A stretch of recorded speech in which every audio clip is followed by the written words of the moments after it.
اللہ تعالیٰ نے ان کو نبوت، ذہانت اور حکمت دے رکھی تھی، لہٰذا آپ شروع ہی سے بت پرستی کے خلاف تھے، بتوں کو بہت برا بلا سمجھتے تھے اور ان کا ایمان تھا کہ یہ بت نہ کسی کو نفع دے سکتے ہیں اور نہ ہی کسی کو نقصان دے سکتے ہیں، لہٰذا آپ نے اصل خدا کو تلاش کرنا شروع کر دیا۔ آپ نے ستاروں کو دیکھا، چاند اور سورج کو دیکھا، اور جب سب غروب ہو گئے تو آپ نے کہا یہ خدا نہیں ہے، کیونکہ ان کی ہستی تو غروب ہونے کے بعد ختم ہو گئی، لہٰذا آپ نے کہا کہ میرا خدا وہی ہے جو ان سب کو بنانے والا ہے اور جو کبھی غروب نہیں ہوتا اور ہمیشہ سے قائم ہے۔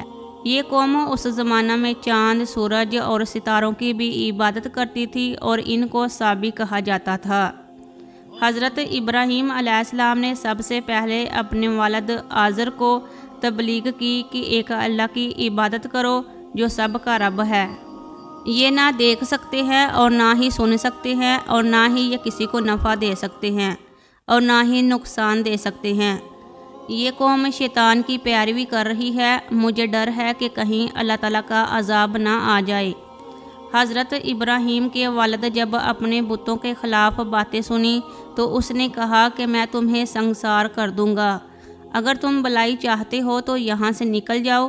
حضرت ابراہیم علیہ السلام نے جواب دیا کہ میں اپنے رب سے تمہارے حق میں دعا کروں گا جو مجھ پر بڑا رحیم ہے، اور میں اپنے رب سے نا امید نہیں ہوں، اور ساتھ ہی یہ کہا کہ یہ قوم گمراہی میں مبتلا ہے۔ حضرت ابراہیم علیہ السلام نے قوم سے کہا کہ تم سب گمراہی میں مبتلا ہو، یہ بت نہ کچھ کر سکتے ہیں اور نہ ہی سنتے ہیں اور نہ ہی دیکھ سکتے ہیں۔ اس پر قوم نے کہا کہ ہم نے تو اپنے باپ دادا کو اسی طرح عبادت کرتے دیکھا ہے۔ اس پر حضرت ابراہیم نے کہا کہ تم سب میرے دشمن ہو اور میں تو ایک اللہ کی عبادت کرتا ہوں جس نے مجھے پیدا کیا، وہی مجھے کھلاتا ہے، وہی مجھے پالتا ہے، اور مجھے امید ہے کہ وہ مجھے قیامت کے دن بخش دے گا۔ مگر قوم نے ایک خدا کو ماننے سے انکار کر دیا اور بت پرستی جاری رکھی۔ اس پر آپ نے فرمایا کہ میں تمہارے بتوں کی خبر لوں گا جب تم موجود نہ ہوں گے۔ اس ملک میں ایک میلہ لگتا تھا، جس دن میلہ لگا سب لوگ اس میلے میں شرکت کے لیے چلے گئے۔ ان کے ویران بت خانے میں کوئی بھی موجود نہ تھا۔ آپ لوگوں کی غیر موجودگی میں اس بت خانہ میں گھس گئے اور آپ نے دیکھا کہ بتوں کے سامنے طرح طرح کے کھانے رکھے ہوئے ہیں۔ آپ نے بتوں کو تنزیہ کہا کہ تم ان کو کھاتے کیوں نہیں، اور کلہارا لے کر تمام بتوں کو پاش پاش کر دیا، اور آخر میں ایک بڑے بت کو بچا لیا اور کلہارا اس کے کندھے پر رکھ دیا اور وہاں سے تشریف لے گئے۔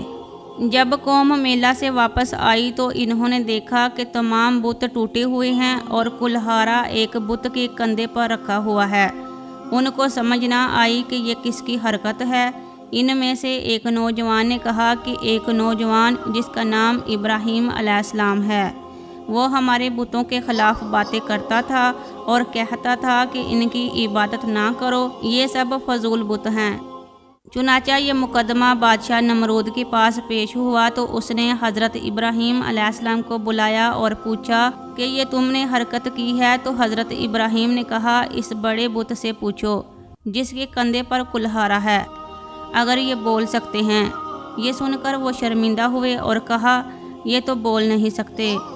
قرآن میں اللہ تعالیٰ نے فرمایا کہ انہوں نے دل میں سوچا کہ ہم ہی ظالم ہیں، اور سروں کو نیچا کر کے کہنے لگے یہ تو بول بھی نہیں سکتے۔ اس پر حضرت ابراہیم نے کہا کہ اگر یہ بول نہیں سکتے تو تمہیں کیا نفع دے سکتے ہیں؟ نصیحت بھی کی اور ملامت بھی کی۔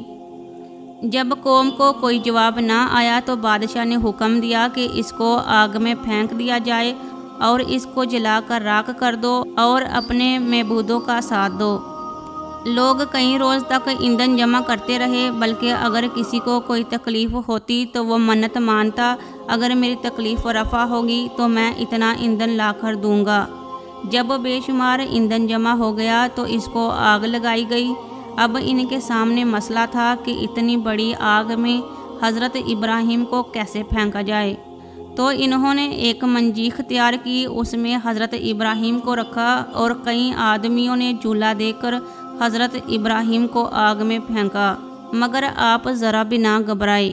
ایک مشہور روایت ہے کہ جب آپ کو آگ میں ڈالا جا رہا تھا تو حضرت جبرائیل علیہ السلام آپ کے پاس آ کر عرض کی کہ میں آپ کی کس طرح مدد کروں، تو آپ نے فرمایا کہ مجھے مدد کی ضرورت نہیں ہے، میرا رب مجھے دیکھ رہا ہے۔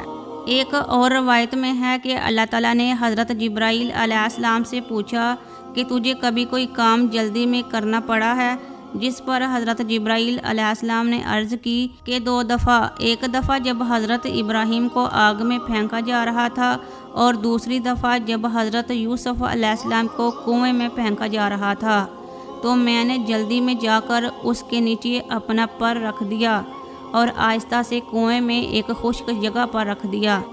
جب آپ علیہ السلام کو آگ میں ڈالا گیا تو اللہ تعالیٰ نے آگ کو حکم دیا کہ سلامتی والی بن جا۔ مفسرین نے لکھا ہے کہ جس رسی سے حضرت ابراہیم علیہ السلام کو باندھا گیا تھا وہ بھی جل گئی، مگر آپ علیہ السلام بلکہ سلامت رہے اور آپ کے ارد گرد وہی آگ پھول بن گئی۔ ابن کثیر میں حضرت ابن عباس سے روایت ہے کہ والدہ نے جب یہ منظر دیکھا تو اپنے بیٹے سے کہا کہ بیٹا میں بھی تمہارے پاس آنا چاہتی ہوں۔ آپ نے اللہ تعالیٰ سے دعا کی آگ میری والدہ کے لیے بھی سلامتی والی بن جائے، تو آپ کی والدہ نے آپ کے پاس جا کر آپ کا سر اور منہ چوما، جس پر آپ نے دعا کی کہ ہمارے لیے اللہ تعالیٰ ہی کافی ہے اور وہی کارساز ہے۔ جب لوگوں نے نمرود کو بتایا کہ حضرت ابراہیم کو آگ نے کوئی نقصان نہیں پہنچایا تو اس نے حضرت ابراہیم کو اپنے دربار میں بلایا اور کہا کہ تو نے میرے ملک میں فتنہ پھیلا رکھا ہے، تیرا رب کون ہے؟ اس پر حضرت ابراہیم نے جواب دیا کہ میرا رب وہ ہے جو واحد اور لا شریک ہے، زندگی دیتا ہے اور موت بھی اسی کے اختیار میں ہے۔ یہ سن کر مفسرین نے لکھا ہے کہ نمرود نے بھی جیل سے 2 قیدی منگوائے، جن میں سے ایک کو موت دینی تھی اور ایک کو رہا کرنا تھا، مگر نمرود نے کہا کہ یہ کام تو میں بھی کر سکتا ہوں۔ دیکھو جس کو موت دینی تھی اس کو رہا کر دیا اور جس کو رہا کرنا تھا اسی کو پھانسی دے دی۔ اس پر قرآن مجید میں ہے کہ حضرت ابراہیم نے جواب دیا کہ میرا رب سورج کو مشرق سے نکالتا ہے، تو ذرا مغرب سے نکال کر دکھا۔ تو نمرود لاجواب ہو گیا اور حضرت ابراہیم کو ملک سے نکلنے کا حکم دے دیا۔ نمرود بدبخت ہر بار توحید کی دعوت کو قبول کرنے سے انکار کرتا رہا، بالآخر بولا تو اپنے لشکر جمع کر لے، میں اپنے لشکر جمع کرتا ہوں تاکہ تیرے خدا کے ساتھ میرا مقابلہ ہو۔ حضرت ابراہیم علیہ السلام نے فرمایا اے مردود تو اپنا لشکر جمع کر لے، میرا خدا کن فیکن میں جمع کر دے گا۔ تب وہ مردود مشرق اور مغرب کی فوج کو جمع کرنے میں لگ گیا۔ حضرت ابراہیم علیہ السلام نے آخری بار بھی اس کو ہدایت کی، لیکن اس مردود نے کہا کہ مجھے تیرے خدا کی کچھ حاجت نہیں ہے۔ اس وقت حضرت ابراہیم نے دعا مانگی کہ اے مالک، یہ ملعون نافرمان تیرے ساتھ مقابلہ کرنا چاہتا ہے، اس کو ہلاک کر، تیری مخلوق میں مچھر ادنی اور ضعیف ہے، میں تیری رحمت سے اس مچھر کو مانگتا ہوں کہ وہ اس مردود کا خاتمہ کرے۔ پس ان کی دعا قبول ہوئی۔ نمرود نے اپنی فوج کو میدان میں اکٹھا کیا اور حضرت ابراہیم علیہ السلام سے کہا کہ اگر تیرا خدا چاہے زمین کی حکومت ہم سے چھین لے، مگر اس سے پہلے میری فوج کا مقابلہ کرے۔ حضرت ابراہیم نے اس سے کہا کہ بدبخت دیکھ، میرے خدا کی فوج آ گئی ہے۔ نمرود نے دیکھا کہ ابر سیاہ ہوا میں کچھ چلا آتا ہے، یہ دیکھ کر لشکر میں ہلچل مچ گئی، مچھروں کا شور پھیل گیا اور اس مردود کا سارا جوش خروش جاتا رہا۔ یوں اللہ رب العزت نے اس لشکر پر مچھر مسلط کر دیے اور انہوں نے ان کا گوشت اس طرح کھا لیا کہ صرف ہڈیاں باقی رہ گئیں۔ ایک مچھر اس پلید نمرود کی ناک میں گھس گیا اور دماغ میں جا کر اس کا مغز کھانے لگا۔ مردود اس عذاب میں گرفتار ہوا کہ جس کا چارہ کچھ نہ ہو سکا اور ہر کسی سے سر پر لکڑی یا ہتھوڑے مرواتا، جس سے مچھر کچھ پل کے لیے دم لیتا اور اس کو چین آتا۔ شب روز اس کے سر پر سونٹے مارتے ہوئے گزرنے لگے، حتیٰ کہ اللہ پاک کے حکم سے وہ مردود کفر کی حالت میں ہلاک ہو گیا۔ حضرت ابراہیم نے دیکھا پہلے تو میرا والد ہی مخالف تھا، اب تو ساری قوم اور بادشاہ بھی مخالف ہو گیا ہے، تو آپ شام کی طرف روانہ ہو گئے۔ اس وقت تک صرف آپ کی بیوی سارہ اور آپ کا بھتیجا حضرت لوط علیہ السلام ہی آپ پر ایمان لائے تھے، لہٰذا آپ نے اپنے آپ کو اللہ کے سپرد کر دیا اور فلسطین کی طرف روانہ ہو گئے۔ جب آپ فلسطین پہنچے تو وہاں قحط پڑا ہوا تھا، اس جگہ رہنا مشکل ہو گیا، تو آپ وہاں سے ہجرت کر کے مصر کی طرف روانہ ہو گئے۔ ابن کثیر میں ہے کہ فلسطین میں قحط تھا، گھر میں کھانے کو کچھ نہ تھا۔ آپ بوریاں لے کر ایک دوست کے پاس گئے، کچھ غلہ لے آئیں، مگر جب دوست کے ہاں گئے تو وہاں بھی کچھ نہ ملا۔ آپ نے بوریوں کو خالی لانے کے بجائے ان میں ریت بھری تاکہ گھر والوں کو تسلی ہو جائے۔ حضرت ابراہیم علیہ السلام دن بھر کے تھکے ہوئے سو گئے اور بوریاں ایک طرف رکھ دیں۔ آپ جب صبح اٹھے تو گھر والے روٹیاں پکا رہے تھے اور اناج ملنے پر خوش تھے۔ آپ فوری سمجھ گئے کہ یہ سب اللہ تعالیٰ نے دیا ہے۔ جب گھر والوں نے پوچھا کہ یہ اناج کہاں سے ملا تو آپ نے فرمایا کہ میرے دوست نے دیا ہے۔ اس پر اللہ تعالیٰ نے فرمایا کہ اے ابراہیم علیہ السلام، اگر تو مجھے دوست سمجھتا ہے تو میں بھی تیرا دوست ہوں، جس پر آپ علیہ السلام کو خلیل اللہ کا خطاب ملا۔ فلسطین میں چونکہ قحط تھا جس کی وجہ سے آپ مصر تشریف لے گئے، تو اپنی بیوی حضرت سارہ رضی اللہ تعالیٰ عنہا سے فرمایا کہ یہاں کا بادشاہ بڑا ظالم ہے، جو بھی خوبصورت عورت ہو اس کو اپنے پاس بلاتا ہے، اگر اس کا خاوند ہو تو قتل کر دیتا ہے، اگر کوئی دوسرا رشتہ ہو تو کچھ نہیں کہتا، لہٰذا بادشاہ کو یہی بتلانا کہ میں اس کی اسلامی بہن ہوں۔ بادشاہ نے سارہ کو اپنے پاس بلایا اور برے ارادے سے اس کے نزدیک ہونے کی کوشش کی، تو اللہ تعالیٰ کی قدرت سے اس کا ایک ہاتھ شل ہو گیا۔ بادشاہ نے حضرت سارہ سے کہا کہ دعا کرو کہ میرا ہاتھ ٹھیک ہو جائے تو میں تمہیں رہا کر دوں گا۔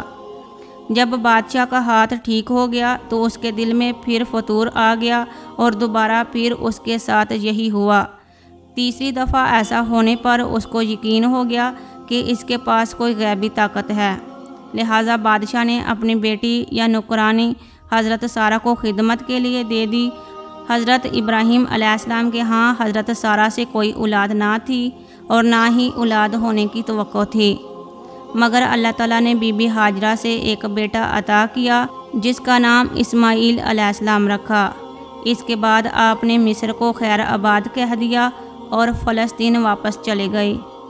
بعد میں اللہ تعالیٰ نے حضرت بی بی سارہ سے بھی ایک بیٹا عطا کر دیا، جس کی اطلاع خود اللہ تعالیٰ نے 2 فرشتوں کے ذریعے آپ کو دی اور نام بھی بتلا دیا کہ اس کا نام اسحاق رکھنا، اور ایک پوتا ہوگا اور جس کا نام یعقوب رکھنا۔ آپ کی اولاد سے حضرت عیسیٰ علیہ السلام تک تقریباً 70,000 نبی ہوئے۔ حضرت یعقوب کی اولاد بنی اسرائیل کہلائی اور حضرت اسماعیل کی اولاد بنی اسماعیل کہلائی۔ حضرت اسماعیل کی اولاد میں سے سب سے آخری نبی انبیاء کے امام حضرت محمد مصطفیٰ صلی اللہ علیہ وآلہ وسلم پیدا ہوئے اور اس کے بعد نبوت کا سلسلہ ختم ہو گیا۔ جب حضرت اسماعیل علیہ السلام پیدا ہوئے تو حضرت ابراہیم علیہ السلام کی عمر 85 سال تھی، اور جب اسحاق علیہ السلام پیدا ہوئے تو حضرت ابراہیم علیہ السلام کی عمر 100 سال تھی۔ مزید اچھے اور اسلامک واقعات سننے کے لیے ہمارے چینل چراغ منزل کو ضرور سبسکرائب کریں۔